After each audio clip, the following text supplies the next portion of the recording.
Last year's spring high school sports season was the only season canceled in its near entirety as a result of the COVID-19 pandemic. Today, the Montana High School Association put out their list of requirements and guidances for this year's spring sports season and said with this list of protocols, they're affording spring sports athletes more opportunities this season than in past seasons. For track and field, dual and triangular meets are encouraged this year by the MHSA, with schools having the option to host multi-team invitationals based on local health protocols. But by increasing the number of varsity and junior varsity teams at one location, the number of entries in each event goes down.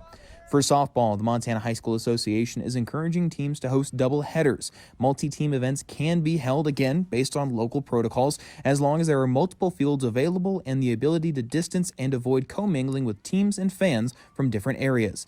Tennis is in a similar position, with the MHSA encouraging and recommending dual meets with the option to hold multi-team events as long as there are multiple courts available and the host has a plan in place to distance teams and avoid commingling. Spring golf is only Class B and C, with head-to-head competition between teams being encouraged, but multiple team events can be held as long as the event doesn't eclipse 90 golfers, and teams must distance themselves accordingly with no commingling before or after matches.